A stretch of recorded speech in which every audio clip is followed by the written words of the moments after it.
Eu vou começar com a seguinte provocação, e eu vou passar a palavra ao Ronaldo, a quem eu já conheço há muitos anos. Ronaldo, você tem sido há muito tempo alguém que se coloca contra a flexibilização do uso da maconha. Mas flexibilizar não seria um mal menor do que chamar alguém de criminoso por usar a droga, Ronaldo? E muito obrigado pela sua vinda aqui, viu? Eu também gostaria de... Só apertar, tá? Obrigado. Eu também gostaria de agradecer e parabenizar a Folha por esse debate. Acho que, para mim, foi um exemplo assim, de uma instituição democrática. O que eu defendo, na realidade, eu defendo a saúde pública, né? E por isso que eu acho que esse debate, por mais importante que seja, eu acho que ele é quase que irrelevante do ponto de vista de saúde pública. Quais são as grandes questões na área de álcool e drogas importantes do ponto de vista de saúde pública? Primeiro, o tabaco, né? O tabaco é a droga de longe que mais mata, e no Brasil nós temos uma história de parcial sucesso em relação ao tabaco. Do ponto de vista de saúde pública, o que é importante o tabaco? Diminuir o número de fumantes, ponto final. Por isso que esse consenso em relação ao tabaco é muito fácil, né? Por isso que não teve um debate na Folha antes para discutir quais são as políticas do tabaco, porque é muito fácil. A Organização Mundial de Saúde já sabe que você tem que aumentar o preço, desestimular o consumo, e não tem um discurso de defesa do indivíduo fumante. Teve um período, mas depois desapareceu, porque o interesse da saúde pública, que é um interesse mais global, prevaleceu. Em relação ao álcool, que possivelmente é um problema no Brasil até mais importante do que o tabaco, né, a saúde pública também prevalece. Cada droga é uma droga, né? E quando a gente fala em qualquer droga, a gente tem que discutir uso e abuso. Então, dada uma certa droga, dada uma certa pureza dessa droga, dada uma certa maneira de administrar essa droga, você pode dizer que aquilo é um uso ou é um abuso. Se você tomar café demais, se você abusar do café, você vai ter problemas e vai para o hospital. Se você abusar do açúcar, você vai ter problemas e vai parar no hospital. Se você abusar de qualquer substância, você vai parar no hospital. Tem ninguém aqui nessa mesa que defende abuso de drogas. Agora, como disse o professor Roberto Lente num debate que a gente fez na Sociedade Brasileira de Neurociências há algum tempo atrás, as drogas são como o sexo. Elas estão presentes na humanidade desde sempre e a gente tem que conviver com elas, né? O país em que não há convívio com as drogas, em que as pessoas têm pena de morte por usar drogas, é a Arábia Saudita. Tem um nível baixíssimo de uso de drogas, exceto algumas formas de tabaco. Mas é isso que a gente quer? Essa é a sociedade que a gente quer? Então, o equilíbrio, a moderação é fundamental. O Ronaldo falou, bom, o que a gente precisa é aumentar o preço, diminuir o consumo. A proibição faz exatamente o contrário. Os Estados Unidos estão investindo bilhões de dólares há 70 anos nisso, e o consumo explodiu e o preço caiu. Então, como eu sou um cientista, a gente vê que é um experimento que deu errado. Quando a gente caminha para as drogas ilícitas, nós devíamos estar discutindo aqui como diminuir a mortalidade em relação ao crack. Nós temos uma epidemia de crack e, o pior, não temos nenhuma política em relação ao crack. Nós continuamos observando essas populações do Brasil inteiro que realmente não tem nenhum nível assistencial. Nós convivemos com a Cracolândia aqui a poucos quarteirões daqui, que, no meu modo de ver, é uma experiência real de legalização. Legalizar todo o processo de produção e distribuição, no meu modo de ver, do ponto de vista da saúde pública, seria uma temeridade e seria, do meu modo de ver, uma irresponsabilidade. Obrigado, Ronaldo. Maria Lúcia, você gostaria de expor? O seu ponto de vista é um pouco diferente desse, né? Bastante.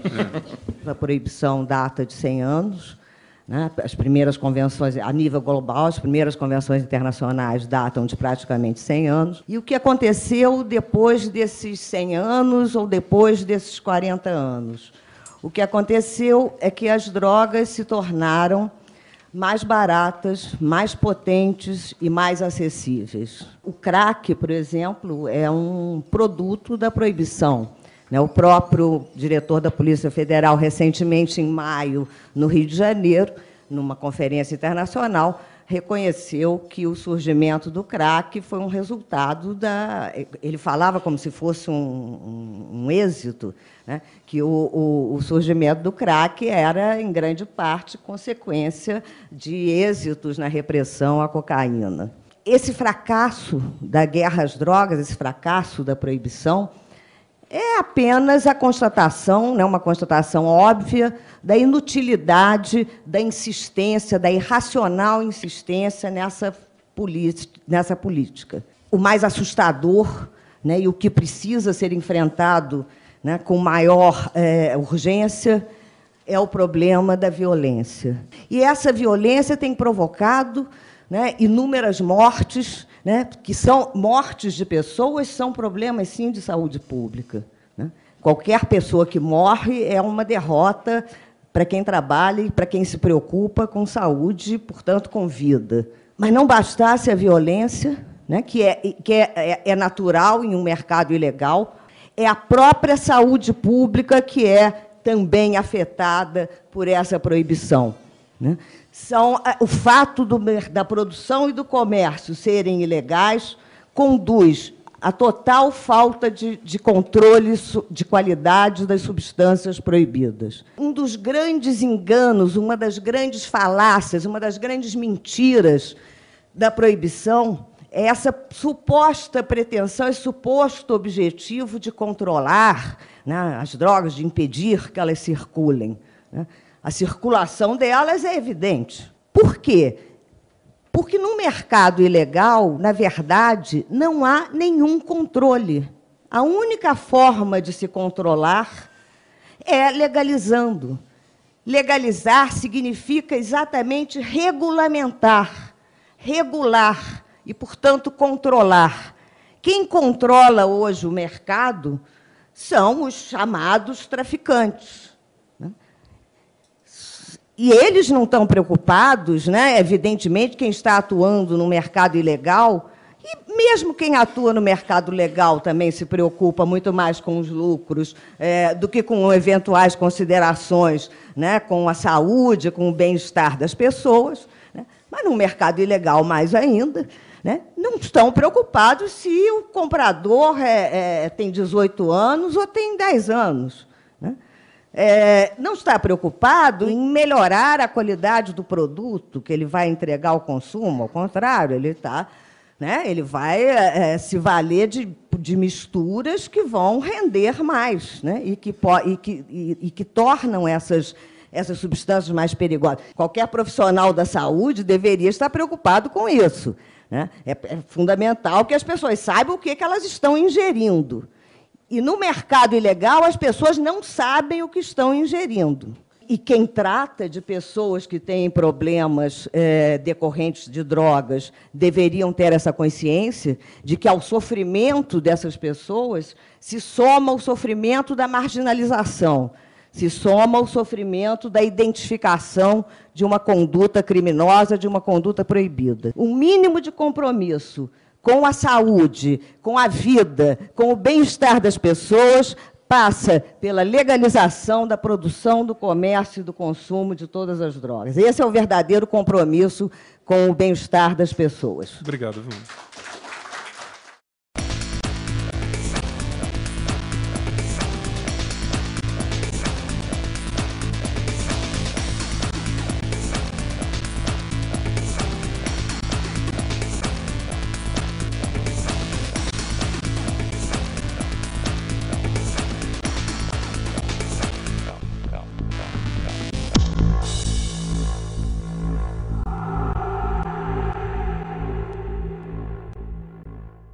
Quando chega na questão da maconha, a maconha acaba tomando um tom ideologizado absolutamente que eu acho irrelevante. O que a gente tem hoje em dia é uma demonização da maconha. A maconha, do ponto de vista científico, ela tem grupos de risco, toda droga tem grupos de risco, e é preciso proteger os grupos de risco do uso da maconha. Né? Mas a maneira de protegê-los não é proibindo, porque proibindo você não protege nada. A Maria Lúcia deixou bem claro. Quando a pessoa compra maconha na rua, ela pode estar comprando qualquer coisa.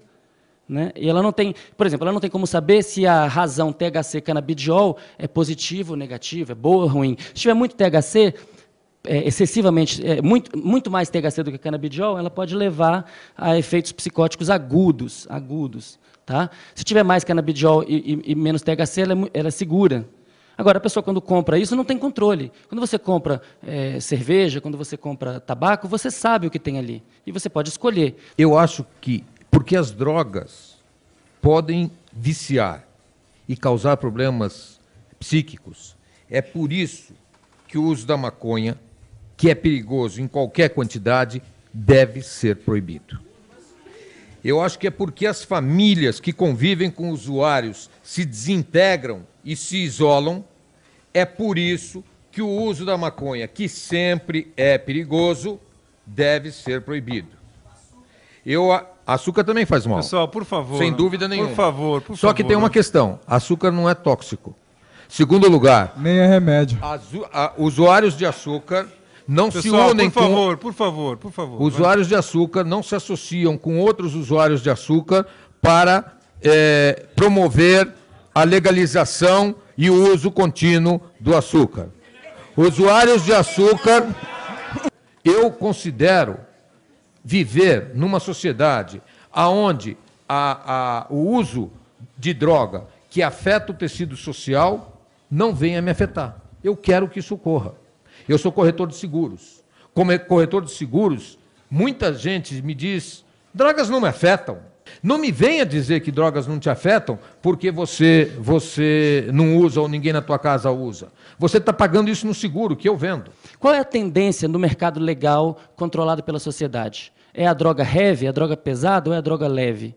A gente tem visto o que no Brasil? A gente tem visto que o cigarro é light, a cerveja agora está mais light, agora a Skol vai lançar uma nova cerveja que é mais light. Por quê? Porque a sociedade pede isso, a sociedade pede o controle. O consumo de tabaco caiu, a Folha deu isso um mês atrás, caiu 45% em 10 anos.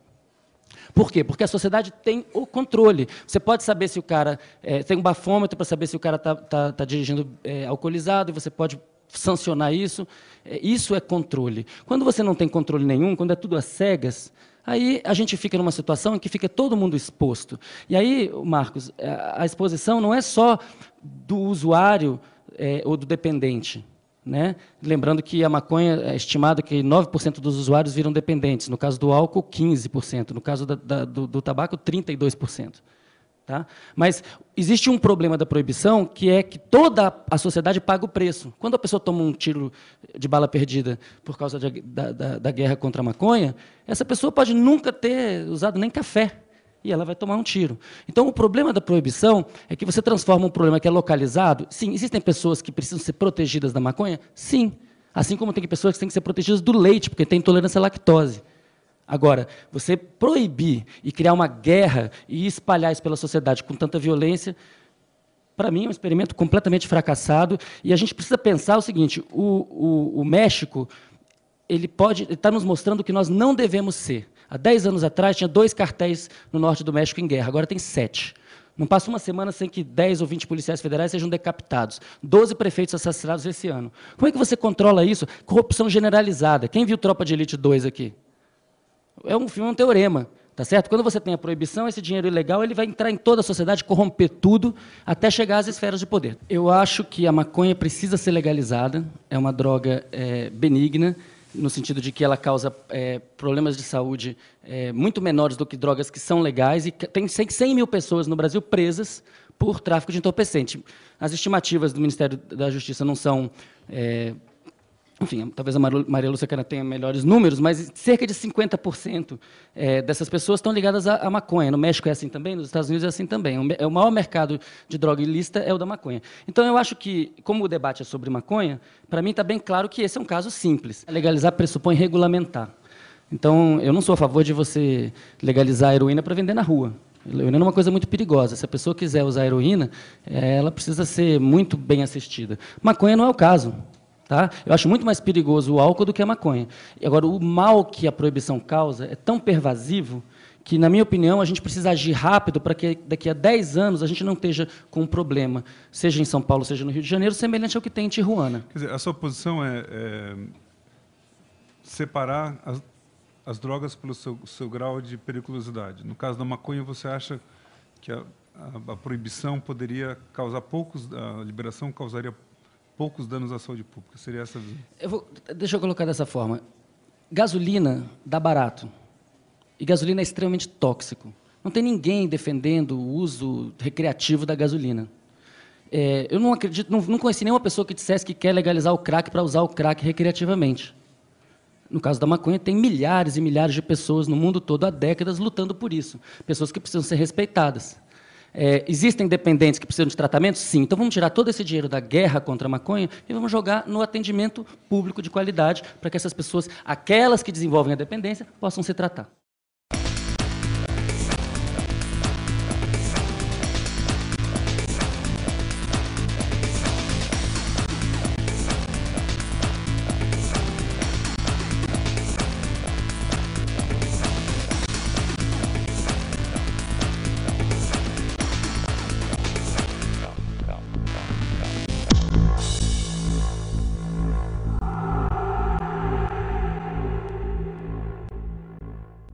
O que eu me julgo capacitado de dar alguma contribuição é explicar, à luz dos conhecimentos recentes da neurociência, por que a maconha vem sendo usada há mais de 5 mil anos como remédio. Do ponto de vista histórico, antropológico, social, medicinal, científico, não é exagero dizer que o procedimento de usar a maconha como uma forma terapêutica é provavelmente o procedimento médico mais antigo e mais bem documentado da história da humanidade. E é um procedimento que ocorreu em várias civilizações diferentes e de forma sistemática e de forma muito bem documentada. E isso foi ressuscitado, inclusive, no século XVIII, quando finalmente os europeus foram na Índia conhecer um pouco mais sobre outras formas de medicina. E aí um médico chamado Osho Ganesi, um irlandês, ele sistematizou testes para vários efeitos que ele viu que a maconha produzia. Por exemplo, na época, os europeus tinham muito problema com tétano, cólera e mesmo com epilepsia, e ele verificou que os indianos usavam tranquilamente maconha para acabar com os espasmos, com a convulsão, coisas que os europeus estavam sofrendo e já estava sendo usado há milênios na Índia, certo? E aí ele sistematizou uma série de testes para tornar isso mais... para tornar o uso mais consistente, né, mais previsível e sistematizado. Ele realizou uma série de testes com o foco da medicina ocidental, nesse caso, né? E, em poucos anos, a maconha explodiu como sendo a maior protagonista do mercado de farmacologia desde o final do século XIX até o meio do século XX, quando ela foi proibida por motivos que não tem nada a ver com os efeitos farmacológicos dela, né? Nada a ver mesmo. Então, a maconha ela tem sido, assim, durante 5 mil anos da história, ou mais, história da conexão do homem com a maconha, ela é predominantemente entendida como um remédio. Só de 50 anos para cá é que se criou uma série de leis que não tem nada a ver, de novo, com nenhuma consequência ruim do uso médico da maconha.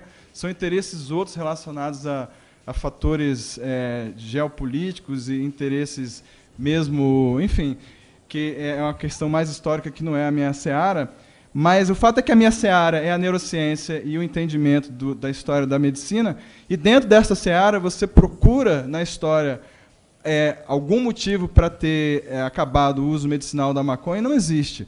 Nenhum motivo médico, na verdade. Então, hoje em dia, o que existe é a possibilidade de usar a biotecnologia para gerar plantas padronizadas, de maneira que você possa usar diretamente a planta, que passa a ser, inclusive, uma nova maneira de você encarar a produção industrial de remédios que vai usar simplesmente energia solar e não vai causar nenhum poluente na natureza.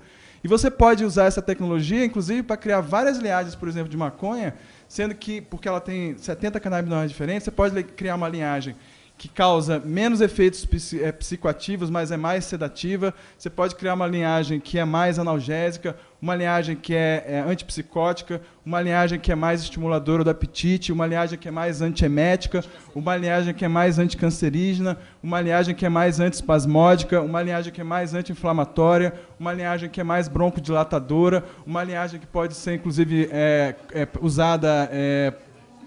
enfim... Obrigado. Pessoal, por favor. Ronaldo, eu queria passar para você, porque você também tem uma observação sobre essa parte do uso da maconha medicinal. Né? Olha, se tudo isso que o colega falou fosse verdade, a Jamaica teria 100 prêmios. A Jamaica teria 100 prêmios Nobel, né? Porque eu fico realmente impressionado com a leveza em que se retrata o uso da maconha. Eu não sou neurocientista, mas sou psiquiatra, e a gente sabe que 10% das... O colega aí, você está desrespeitando a mesa, com essas macaquices que você está fazendo aí. Você é racista. Pessoal, por favor. Por favor. Racista. Não, pessoal, por favor. A Folha de São Paulo tem o maior prazer em receber as pessoas, porque aqui é um lugar em que as ideias são debatidas e ouvidas com toda clareza. Por favor. Então, eu não sou neurocientista, mas sou psiquiatra, e a gente sabe que 10% dos adolescentes que usam maconha antes dos 15 anos desenvolvem um quadro esquizofrênico. A gente sabe que 13% dos novos casos de esquizofrenia tem alguém relacionado ao uso de maconha. A gente sabe que no período da adolescência, especialmente, que é um período que a gente chama de poda neuronal, qualquer exposição ao uso da maconha formata o cérebro de uma forma diferente. Então, não tenho dúvida que, do ponto de vista de saúde pública, nossas políticas deveriam atingir e proteger os adolescentes. A maconha foi legalizada por 5.000 anos. Nossos ancestrais não eram todos esquizofrênicos. A Austrália, um dos países que tem o maior índice de uso de maconha no mundo, a esquizofrenia não aumentou em 30 anos lá. Tá? Agora, essa é uma questão importante, aí entra a ciência. É fato, que existe uma relação, tem vários artigos mostrando que, para pessoas que têm uma propensão à esquizofrenia, né, tem vários trabalhos mostrando isso, existe a cannabis pode precipitar isso daí. Tá? Inclusive, parece que está ligado a um problema, a uma mutação num gene que codifica para uma enzima que metaboliza a dopamina. Então, as pessoas que têm uma valina no lugar de uma metionina podem ser mais sensíveis à maconha. Isso está ficando bastante claro. Então, é preciso proteger os jovens do consumo precoce. Né? Os trabalhos que existem mostrando uma associação com a esquizofrenia, como é que fala odds ratio? Proporção à incidência. Né? Essa relação ela é significativa para jovens que fazem uso pesado. Então, os jovens não devem fazer uso, muito menos uso pesado. Agora, tem uma coisa muito interessante nisso. Como é que você sabe e o Ronaldo é psiquiatra, ele vai poder adicionar esse debate. Como é que você sabe que uma pessoa tem tendências psicóticas? Isso não é uma coisa simples. Né? A pessoa, se ela já surtou, então é muito fácil saber. Mas se ela nunca surtou, como é que você vai saber? É engraçado porque a maconha talvez seja o diagnóstico. Pessoas que não têm tendências psicóticas... Estou falando sério, estou falando de ciência. Pessoas que não têm tendências psicóticas não vão ficar psicóticas porque fumaram maconha. Os estudos mostram isso. Mas pessoas que têm a tendência podem sofrer um acréscimo na sua chance de psicotizar e causar danos para o resto da vida. Pessoas que têm tendência psicótica, quando usam uma dose baixa de maconha, experimentam episódios de paranoia, etc. Pessoas que não têm tendência psicótica, mesmo numa dose alta, não experimentam nada disso. Então, se tem uma pessoa que você suspeita que pode ter uma tendência à psicose, talvez uma dose baixa de maconha seja diagnóstica, para saber se essa pessoa pode ou não pode usar. Assim como quando a gente vai tomar penicilina, não, vocês estão rindo, eu estou falando sério. Quando você usa penicilina, você, antes de saber se pode tomar penicilina, você testa para saber se tem alergia. Não é isso? É isso que a ciência faz. Você não administra uma substância para uma pessoa sem saber se ela tem uma sensibilidade especial. Tá? Tem pessoas que não podem consumir uma ou outra substância, ou que tem fenilcetonúria, ou que tem qualquer outra intolerância a uma determinada substância, e você precisa proteger a pessoa disso. Mas você consegue isso como? Com mais informação. Primeiro, eu não estou defendendo legalização de droga aqui. Eu estou explicando por que a maconha funciona como um remédio. Agora, mesmo que você usar ela como remédio, ela tem efeitos colaterais. Se ela for abusada, ela vai fazer mal. Se a pessoa está dentro do grupo de risco, ela vai sofrer as consequências de usar um remédio que pode desencadear, no caso de pessoas que têm tendência a esquizofrenia ou psicose, pode até desencadear, de fato, um surto, como pode acontecer também com o álcool e outras drogas.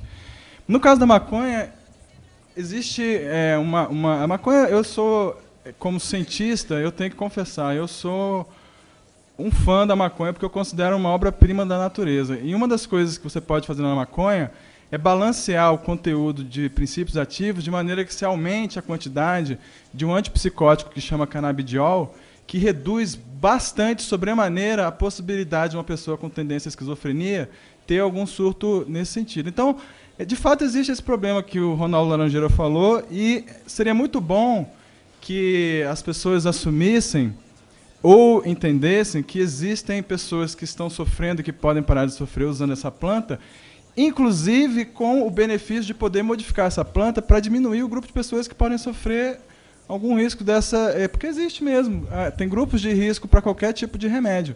Né? As pessoas com tendência à psicose certamente não devem usar maconha, muito menos a maconha que é vendida na rua. Eu não estou falando das pessoas... eu estou chamando de remédio a maconha que é vendida na rua. A maconha que é vendida na rua, ela é misturada com crack, cocaína, amônia, o que for. Eu estou falando de plantas produzidas padronizadamente da forma que hoje em dia já é produzida no Canadá, nos Estados Unidos, na Holanda. Eu não estou falando de uma coisa de outro mundo, né? Eu estou falando de uma novidade de 5.000 anos, entendeu? Que está sendo reestabelecida, porque hoje em dia existe toda uma tecnologia, uma compreensão, tanto do potencial negativo do abuso, quanto do potencial positivo. Mas com relação específica, então, à esquizofrenia, essa questão ela já vem sistematicamente sendo trabalhada, simplesmente modificando, né, a relação, né, o balanço entre canabidiol e THC, de maneira que, aumentando o canabidiol, você aumenta um componente que é antipsicótico e resolve esse problema aí.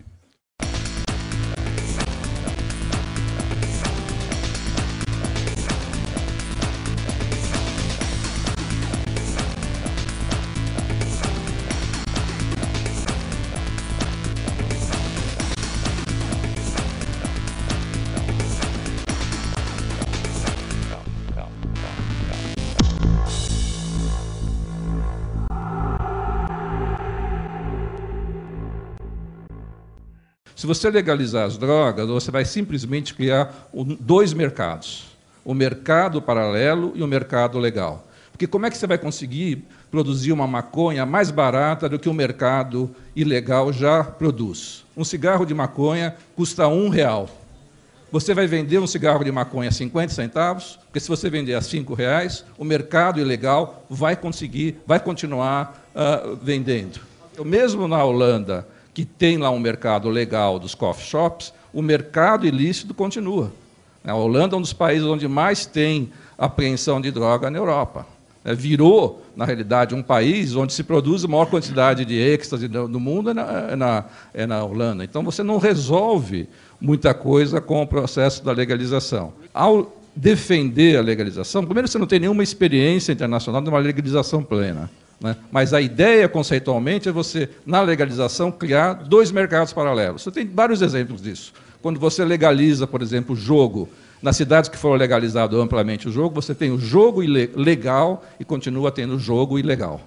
Se você achar que no Rio de Janeiro você vai legalizar as drogas e os traficantes do Rio de Janeiro vão vender flores na escada de Ipanema, nós vamos estar realmente ficando muito iludidos sobre o que é realmente a política de drogas. Eu acho que não tem solução fácil, eu não estou aqui defendendo a solução fácil, mas a legalização me parece uma ideia absolutamente rósea e que, ao invés de resolver o problema, infelizmente, vai criar muito mais problemas do que resolveria. Então, é por isso que eu absolutamente discordo desse sonho dourado da legalização, que fala que com a legalização nós vamos resolver todos os problemas. Primeiro, esclarecer algumas coisas, né? Enfim, um mínimo de compromisso com a realidade. A Holanda não legalizou nada, né? O que existe na Holanda, por isso ela efetivamente é um mercado ilícito, sim, porque o que existe na Holanda é uma mera tolerância com o consumo, com a venda de pequenas quantidades, e o consumo nos coffee shops. Mas é uma política esquizofrênica, porque a Holanda não quis assumir, efetivamente, de romper com as convenções internacionais. Então, ela é uma política esquizofrênica, porque os vendedores, né, dos coffee shops são obrigados a comprar no mercado ilegal. Então, o mercado ilegal, evidentemente, que existe. E é interessante notar, né, que a Holanda tem um consumo enfim, nos coffee shops a tolerância é apenas com maconha e haxixe, né? Cocaína, heroína, não existe coffee shop de heroína, só de maconha e haxixe. E o consumo na Holanda é muitíssimo inferior ao consumo nos Estados Unidos. Também que é preciso esclarecer, quando o doutor Laranjeira diz que não há nenhuma experiência concreta de legalização. Há, sim, uma experiência concreta de legalização, que foi a legalização do álcool em 1933 nos Estados Unidos, após a proibição que vigorou de 1920 a 1933. Não há um mercado paralelo de álcool, né? Não houve, depois de 1933, nenhum mercado significativo paralelo de álcool. Né? Porque, evidentemente, que quando você tem um mercado legal de produtos de grande demanda, o mercado ilícito que vai existir é uma coisa absolutamente mínima. Né? Como existe em cigarro, de tabaco, existe um mercado, um contrabando de cigarros, mas é uma coisa irrelevante, né, comparada com o que existe quando todo o mercado é ilegal. Quer dizer, a outra questão que eu queria também esclarecer é que ninguém fala em legalização dizendo que a legalização vai resolver todos os problemas. Né? São duas coisas completamente diferentes. Legalizar, o objetivo da legalização é romper, é eliminar os danos causados pela proibição. Os danos causados pelas drogas, eventualmente causados pelas drogas, são outra história. Né? São duas coisas diferentes. A legalização não é panaceia para todos os males, não vai resolver tudo, não vai salvar todas as pessoas. Vai, sim, acabar com a violência relacionada a essas atividades, ou seja, uma parcela de violência. Vai diminuir a corrupção, porque vai diminuir a circulação de dinheiro no mercado ilícito. Vai diminuir as possibilidades de atividades ilícitas, né? Porque vai tirar o dinheiro, né, que sustenta uma série de organizações ilícitas, esse chamado crime organizado, eu não gosto dessa expressão, mas, enfim, né, esses cartéis, essas gangues, vão perder o dinheiro, vai acabar, como acabou nos Estados Unidos. Quer dizer, o Al Capone, né, acabou, a força do Al Capone e de seus companheiros acabou no dia seguinte ao fim da lei seca. É isso que vai acontecer. Agora, os problemas relacionados a drogas, eles existem hoje e vão continuar existindo. Há pessoas que usam hoje, há pessoas que vão continuar usando. E as pessoas que usam de uma maneira problemática, elas precisam ser tratadas. Precisam ser tratadas hoje, como precisarão ser tratadas amanhã. Né? Mas com muito menos, mesmo nesse campo, poderão ser tratadas com muito menos problemas do que existem hoje. Não existe, o Ronaldo falou, se a gente legalizar, vai continuar existindo um mercado ilegal. Não tem mercado ilegal relevante, como a Maria Lúcia falou, de cerveja, de vinho. Ninguém está comprando Beaujolais Nouveau falso. Tá? Existe o mercado ilegal residual, mas isso não é um grande problema social. Tá? Agora, tem uma maneira fácil de resolver esse problema, que é permitir que as pessoas plantem em casa. Se as pessoas puderem plantar em casa, elas não vão comprar do traficante, elas não vão alimentar o tráfico, elas não vão ter que subir o morro para obter nada, elas vão plantar uma planta e vão usar dentro da sua vida. É um problema delas, até que se elas tiverem um problema, procurem um médico.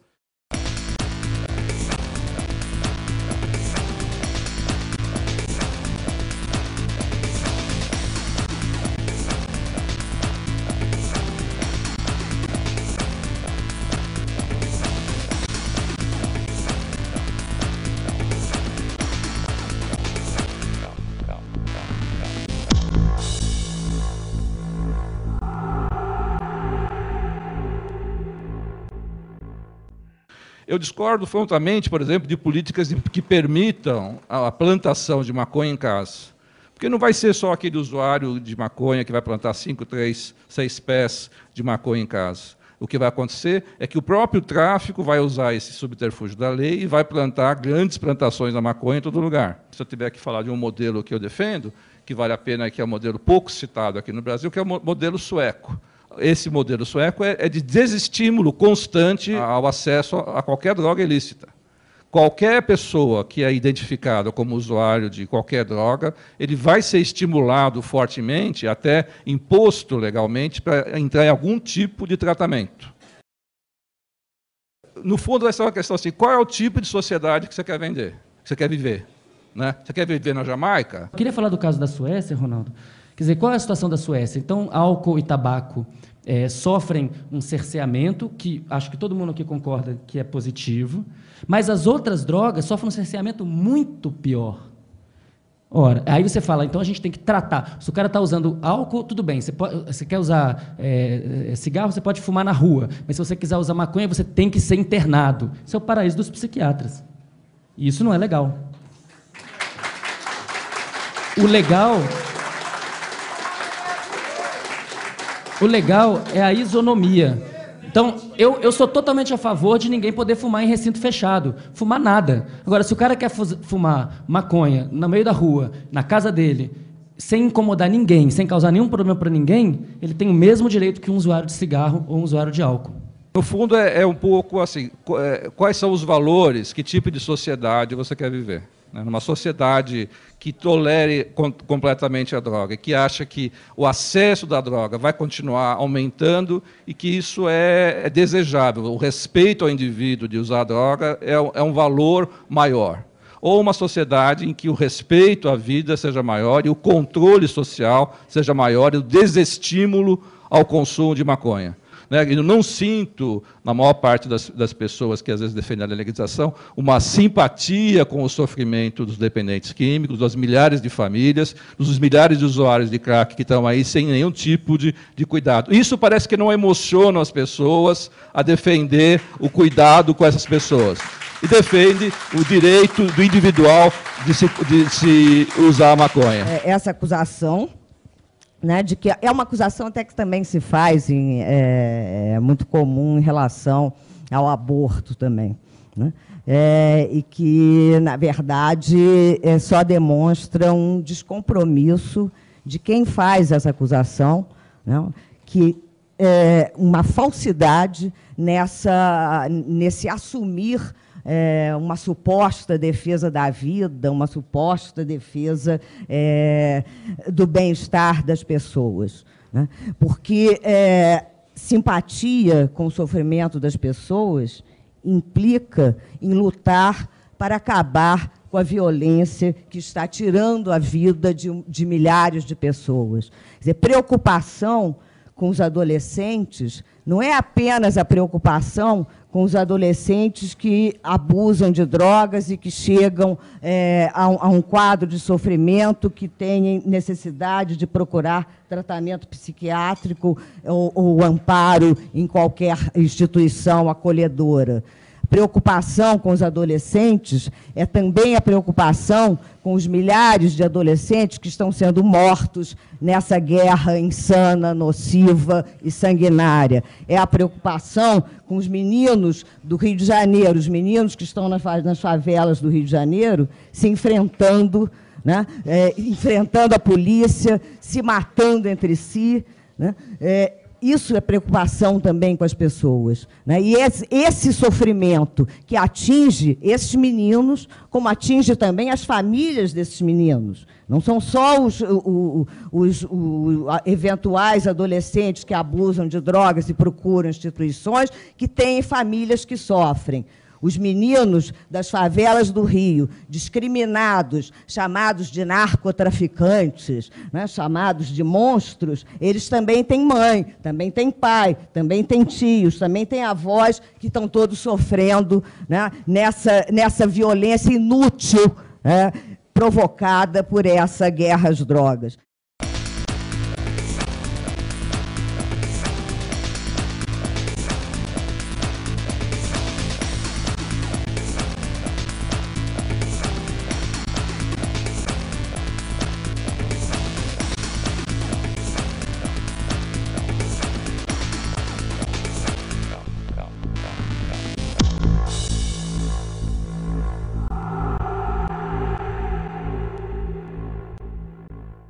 Tem mais uma coisa que foi falada aqui e que eu acho importante mencionar. Foi dito aqui que a maconha, eu tentei anotar a frase com as palavras que foi dito. Maconha é uma droga benigna. Eu não sou das pessoas que não aceitam opiniões contrárias. Eu sou bastante contra a legalização das drogas, mas eu me considero uma pessoa bastante racional. E se houver argumentos que me façam mudar de opinião, eu mudarei. Eu não sou ideólogo. A minha posição não é uma posição ideológica. Então eu aceito ouvir. Agora, pelo que eu tenho notado até aqui, a maconha tem mais efeitos negativos do que o álcool. Em primeiro lugar... Pessoal, por favor, por favor. Em primeiro lugar, é uma quantidade muito pequena, praticamente desprezível, dos usuários de droga, de álcool, que bebem até o nível de intoxicação. O número... Pessoal, por favor, de usuários... O número de usuários que usam a droga ilícita até o nível de intoxicação é muito maior que o usuário de álcool que usa até o nível da intoxicação.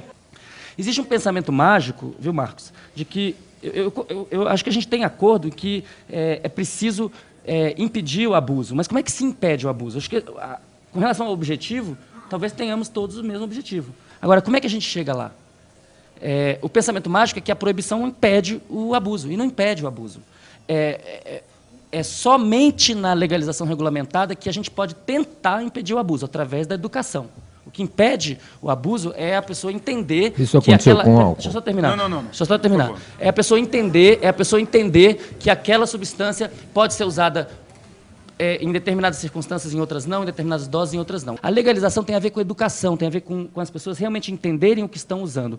Qualquer pessoa sabe que se tomar uma garrafa de cachaça, pode parar no hospital em coma alcoólico. Tá? A maconha é muito menos tóxica do que o álcool. E só para esclarecer isso que você falou, eu não tenho certeza. Isso está bem, acho que o Ronaldo pode, espero que ele possa concordar com isso, que a maconha é bem menos tóxica do que o álcool. Inclusive, a overdose para álcool é muito mais fácil de ser atingida. Agora, o problema é o seguinte, as pessoas aprendem a beber. Os jovens podem não saber beber, mas a pessoa, quando chega numa certa idade, aprende. Então, qual que é a questão aqui? A questão é proteger os menores de idade, é proteger os grupos de risco, é as pessoas saberem que fazem parte de um grupo de risco, porque as pessoas, às vezes, não sabem.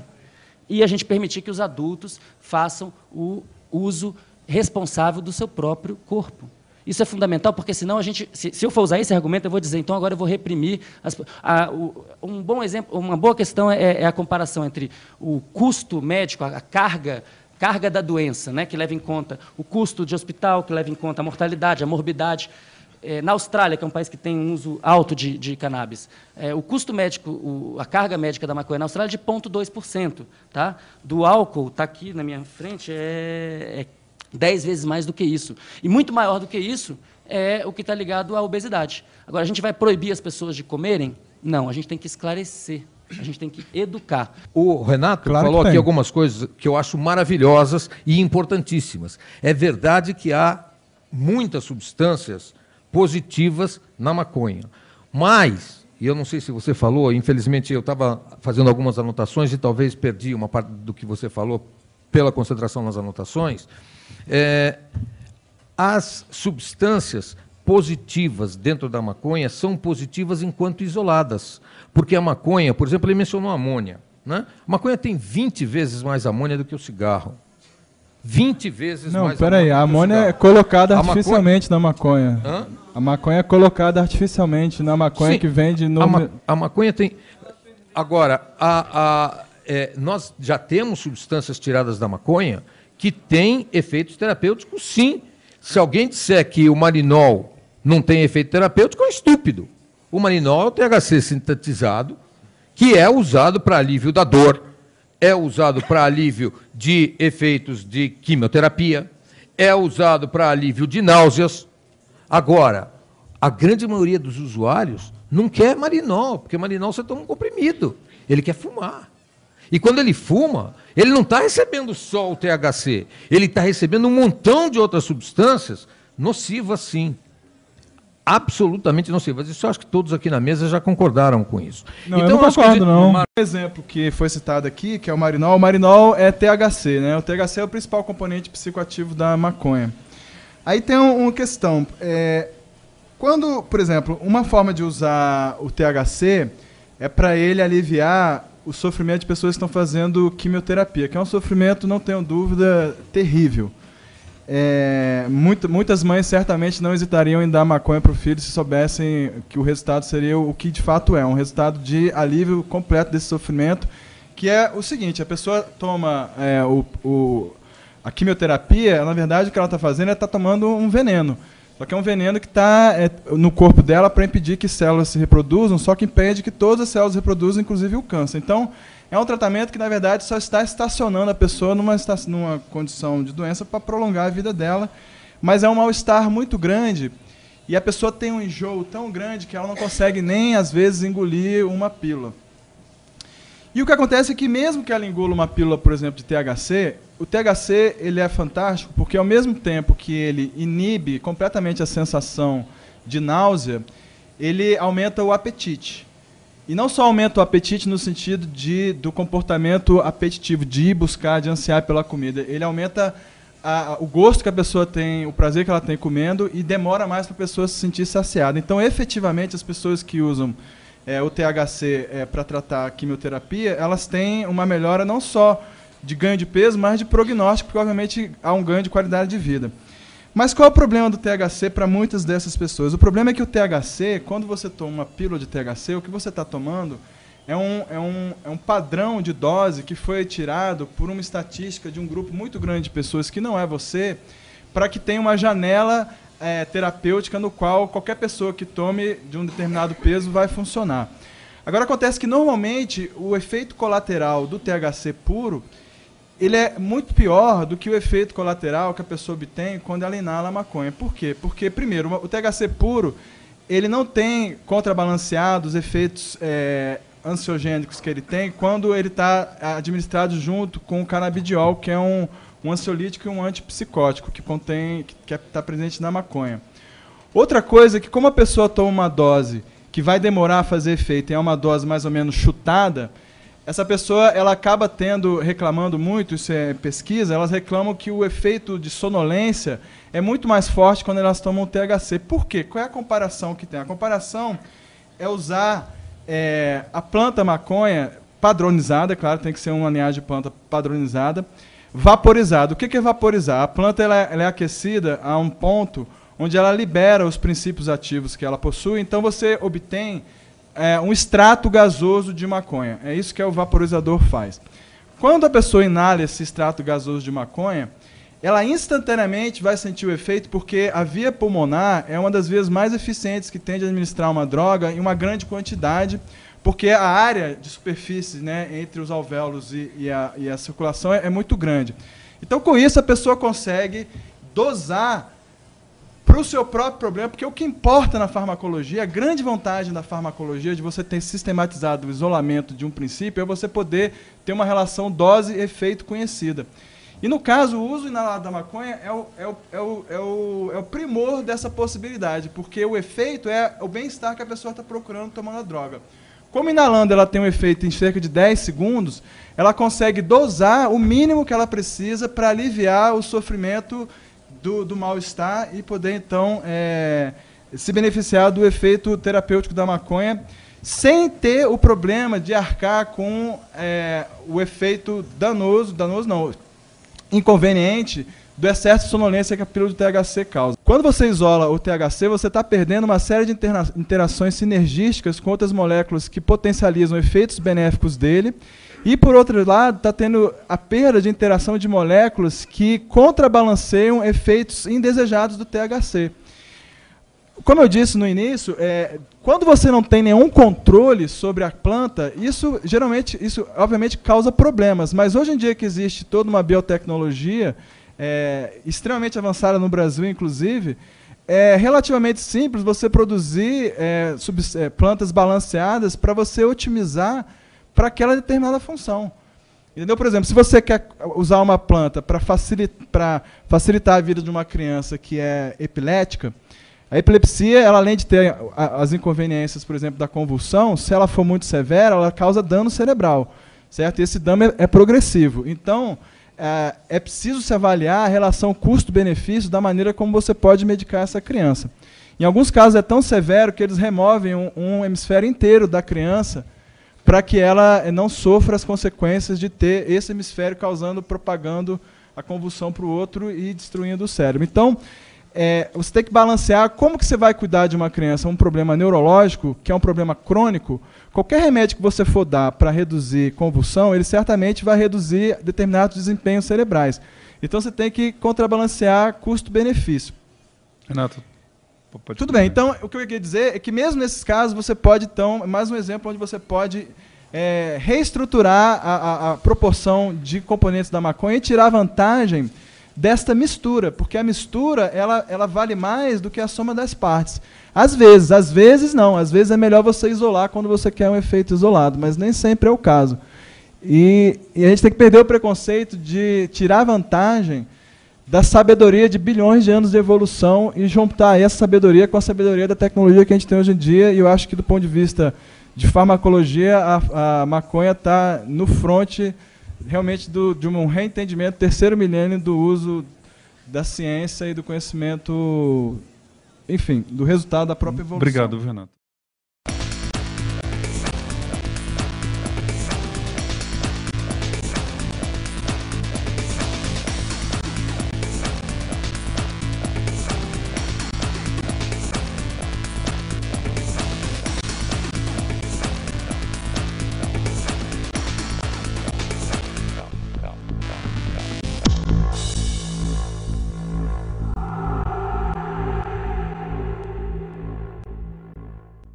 Usuários de cocaína, de crack, de heroína e de outras drogas ilícitas, 80% deles usaram maconha antes de usar a outra droga.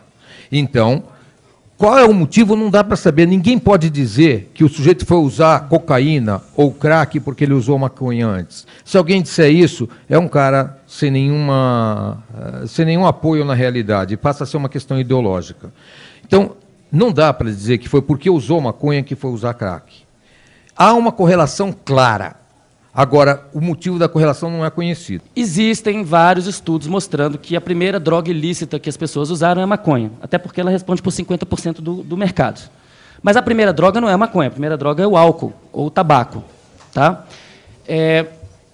Não é muito fácil, você falou, é impossível determinar qual é a causalidade. Não é fácil determinar, mas tem maneiras, tem pessoas tentando, usando estatística mais elaborada, entender essa causalidade, e existem alguns estudos sugerindo que, de fato, existe uma causalidade quando o uso é feito no jovem.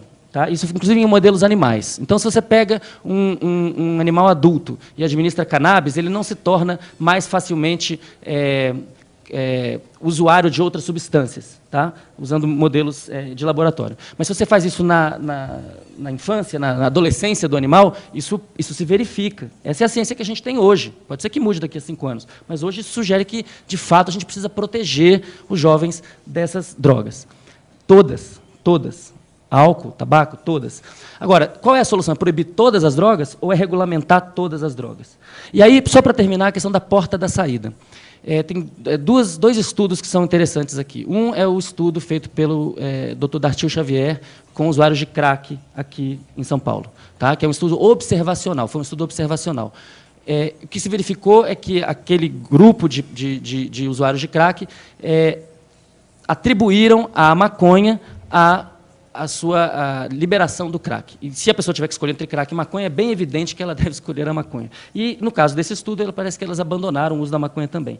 Em Portugal, onde há 10 anos todas as drogas são permitidas para uso até 10 doses, né, definido lá objetivamente, houve um aumento, não houve aumento do consumo, não houve aumento do consumo, isso está bem estabelecido, mas houve um aumento do número de pessoas que procuram serviço médico por causa de maconha, de 40% para 60% mais ou menos.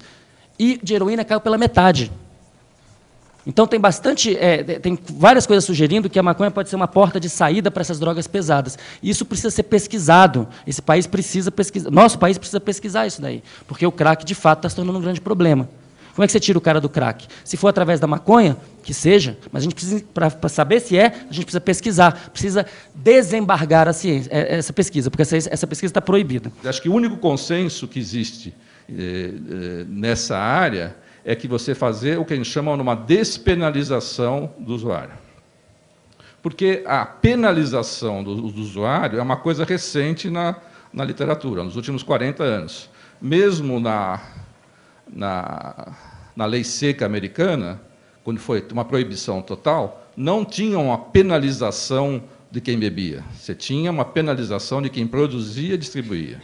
As pessoas que sofrem, né, as pessoas que vão, evidentemente, senhor Marcos, as pessoas que vão e as famílias que vão procurar a sua instituição são pessoas que estão sofrendo. Né? Quem consome de forma, enfim, que não está lhe causando mal, não vai procurar nenhuma instituição. E há inúmeras pessoas que consomem. Por exemplo, os 3 últimos presidentes dos Estados Unidos, inclusive o atual, né, quer dizer, o atual e os 2 últimos, foram consumidores de drogas. Eles disseram isso, ninguém inventou, eles mesmos assumiram isso, todos os 3, o Clinton, Bush e o Obama. E eles se tornaram presidente da República. Eles não procuraram nenhuma instituição, eles não estavam sofrendo, não procuraram nenhuma instituição. Agora, se eles tivessem sido presos, eles não seriam presidentes da República.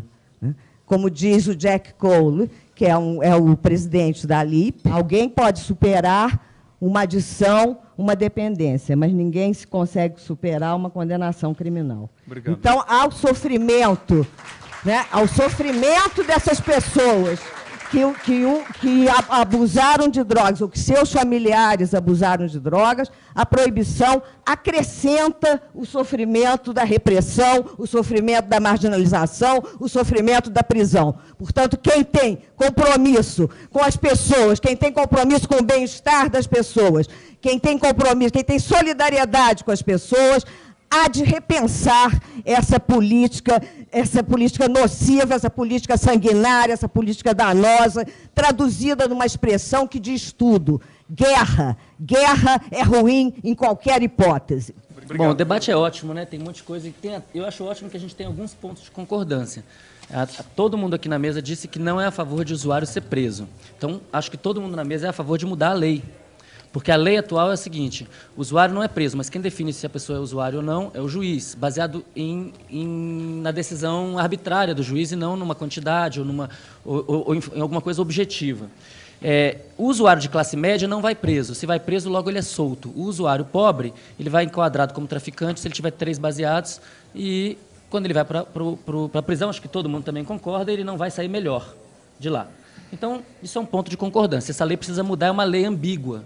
É uma lei que cria uma zona de